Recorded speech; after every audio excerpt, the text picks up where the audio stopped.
Mas vamos lá, fiz tudo isso, e aí a gente chega num momento também muito importante, que é o momento de fazer as negociações dos contratos. E para falar um pouco sobre isso, porque uma das grandes questões que a gente vê muito é que tem muito empreendedor, muita empreendedora que só pensa em valuation. Mas eu quero convidar aqui a Juliane Piniano para poder falar por que termos do contrato importam tanto quanto valuation. Cadê a Ju? Está aqui já. A Juliane é advogada especialista em direito corporativo e venture capital, atua há 12 anos no The Hayek Menezes Advogados, representando startups, investidores e corporações, na estruturação e negociação de investimentos de venture capital, corporate venture capital e também M&As. É mentora e palestrante em eventos envolvendo empreendedorismo e venture capital. E o mais legal, é uma das nossas professoras no nosso curso de AD. Obrigadíssimo por estar com a gente aqui, Ju.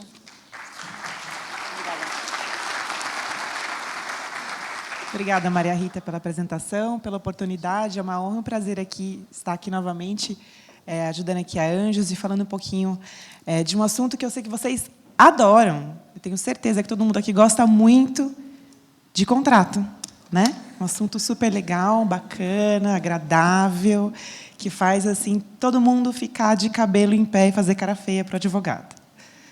Mas piadinhas aqui à parte, o importante, esse tema é muito bacana, porque a gente tem pouco tempo, mas dá para pincelar algumas coisas aqui para vocês, porque muitas cláusulas de contrato que muitas vezes vocês não prestam atenção fazem toda a diferença na captação de uma nova rodada e podem ser o divisor de águas entre valor da companhia e uma companhia que não tem valor. Então, só para começar aqui, só para lembrar quem são os players dessa relação, né, de venture capital, uma relação contratual, vamos falar aí de investimento anjo. Nós temos a startup, né, que é a menina bonita da balada, que tem a ideia, a energia e as ferramentas para executar o negócio. Do outro lado, nós temos o investidor, que tem conhecimento, né, experiência, o dinheiro e o networking. Como acontece essa relação? Temos aí a versão romântica da história. Investidor e startup se conhecem em uma balada, que vocês conhecem bem, chama The Pitch, bem famosa. Eles se apaixonam, eles assinam um contrato e vivem felizes para sempre, montados em dinheiro. Essa é a versão romântica que todo mundo adora. Tem a versão menos romântica também, né? Toda história tem um lado bom e um lado ruim. Eles se apaixonam. Ele traz o contrato. Ela chama o advogado para olhar o contrato. Aí ele também. Aí eles não chegam muito bem num acordo e dá tudo errado, né? Mas tem uma versão menos romântica, claro, mas comum. Eu quero ver se algum de vocês se identifica com essa versão.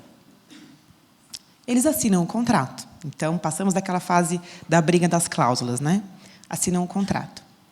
Passa o tempo, a startup se desenvolve e vem um novo investidor, aí um rapaz bonitão, chavecar a startup bonitona da balada. Isso acende aí uma luz verde no investidor inicial. Pode ser bom, pode ser ruim.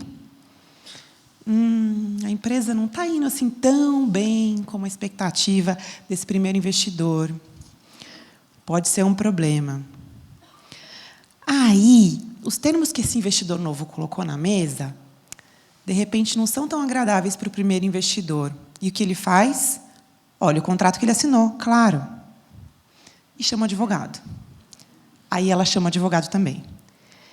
Aí, quer saber, o investidor novo não quer entrar no meio dessa bagunça, não quer entrar nessa discussão, ele desiste do investimento e não coloca o dinheiro da nova rodada.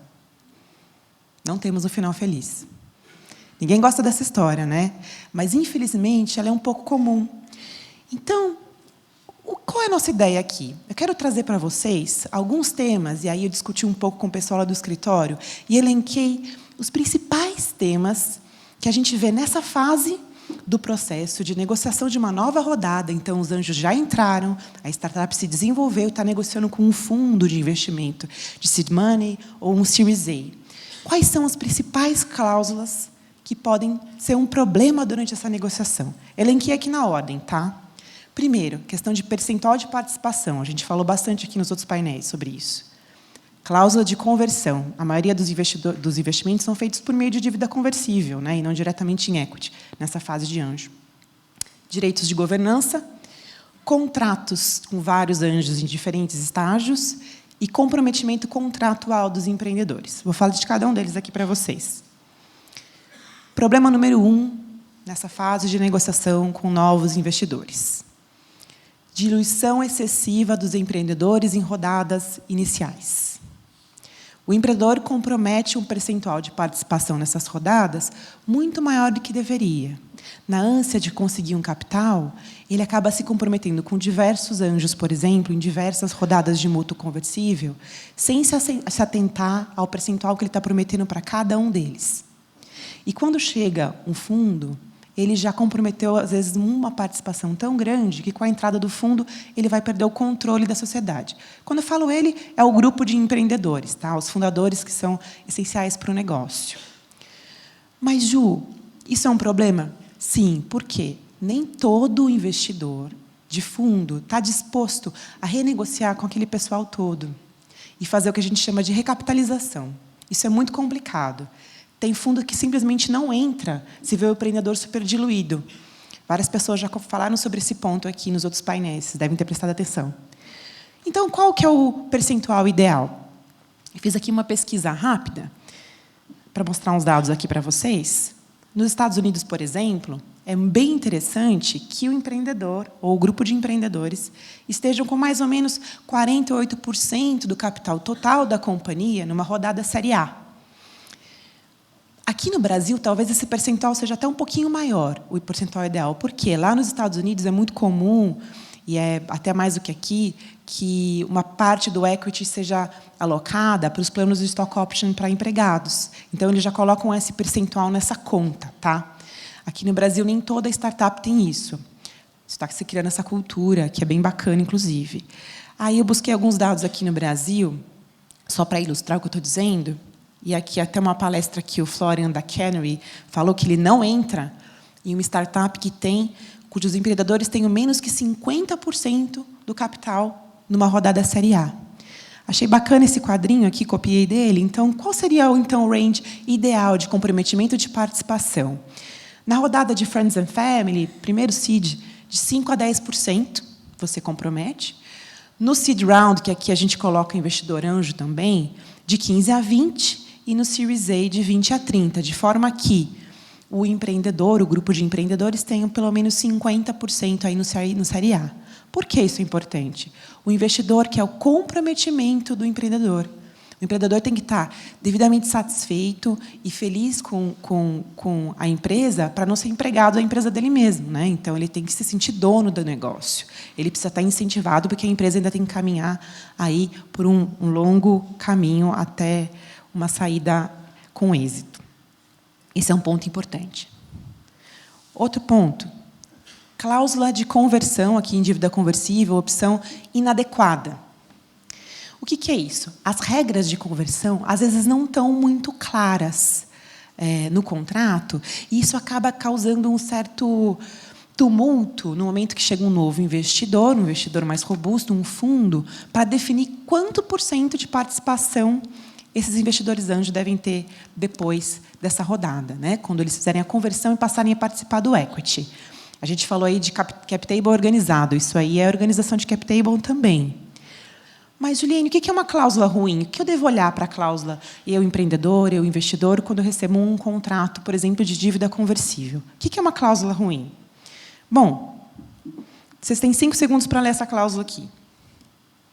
O valor do mútuo pode ser convertido em até 20% de participação societária na empresa. Essa cláusula está boa, gente? Ela não está boa. Por quê? Olha quanta confusão que ela gera. E olha, ela é bem comum, já vi várias vezes. Quais são as perguntas que a gente vai fazer quando olhar para essa cláusula? Primeiro, o valor do mútuo.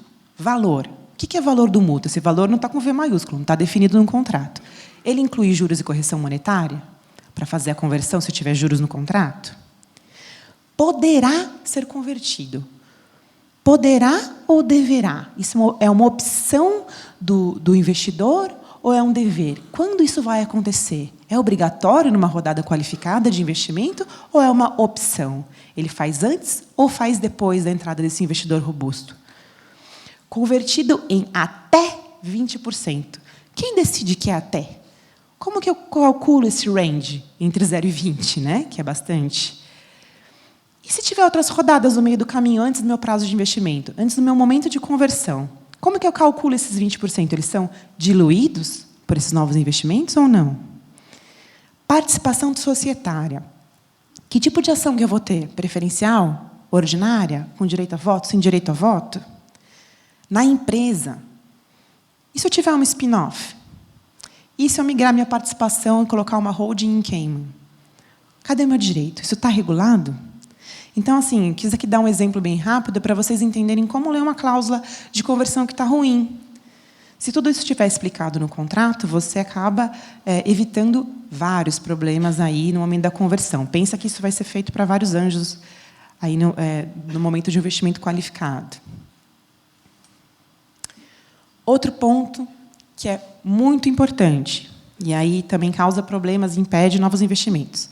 Governança desequilibrada. E aí nós temos aqui 2 extremos, tá, que podem causar problemas.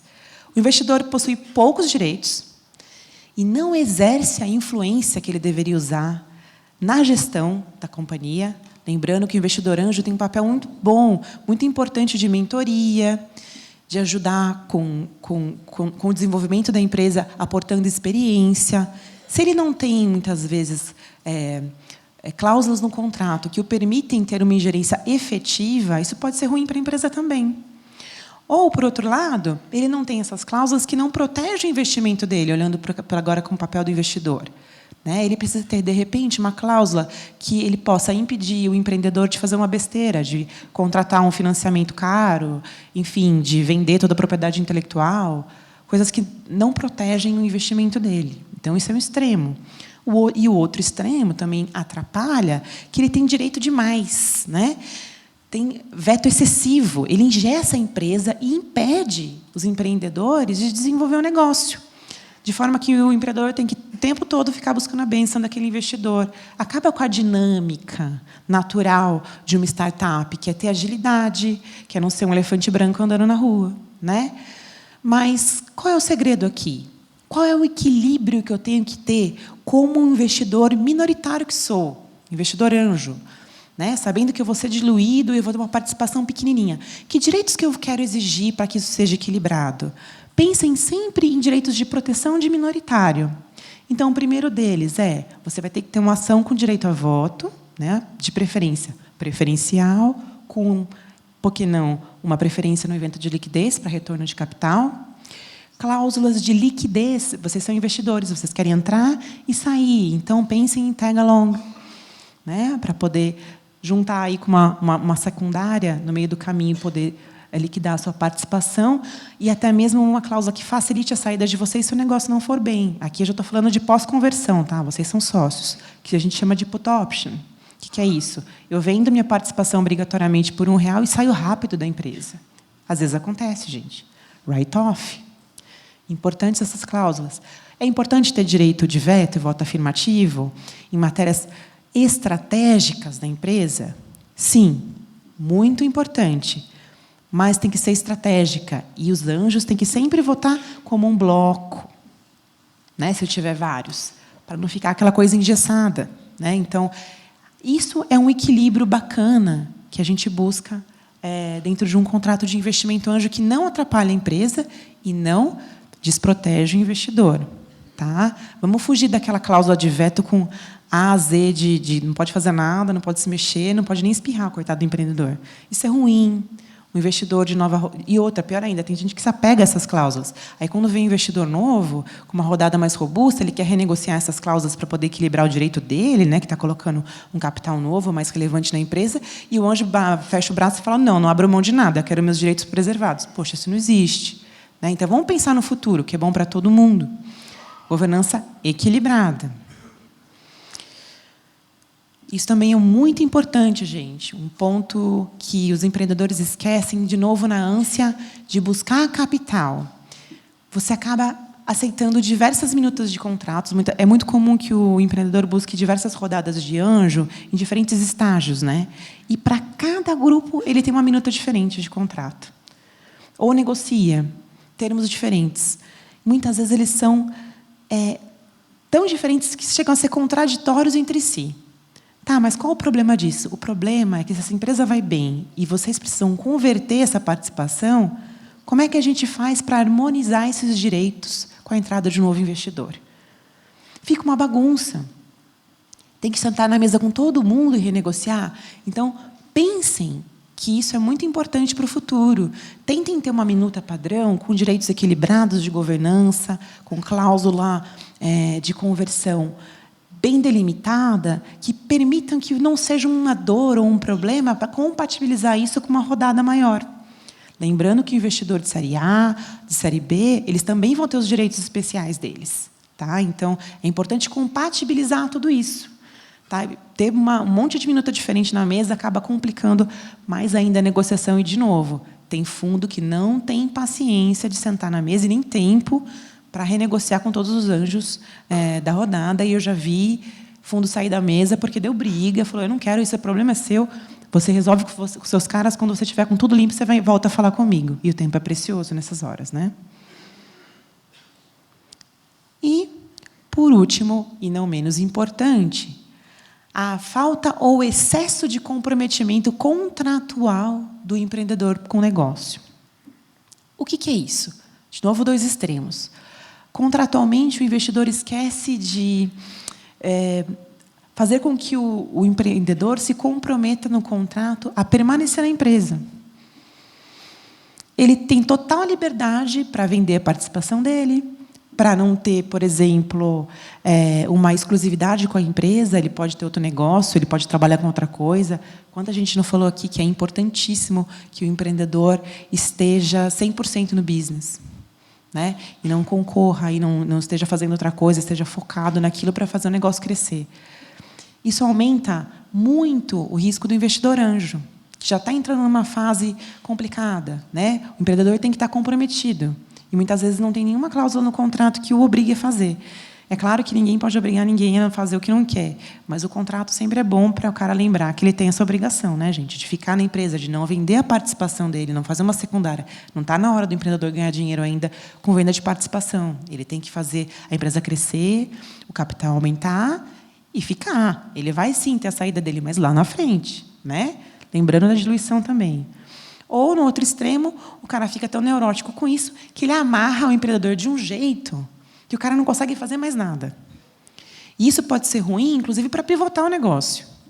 Eu já vi cláusula que impediu o empreendedor de pivotar. E, às vezes, acontece, a gente tem que pivotar. Ou, depois que o cara... Vamos supor que o negócio não funcione. E o empreendedor, eventualmente, quer fazer... Vamos fechar a empresa. Ele não consegue nem fechar a empresa, não tem a liberdade de fechar a empresa e seguir para uma próxima que acontece, porque ele tem uma cláusula de não competição tão ampla que ele vai ficar desempregado.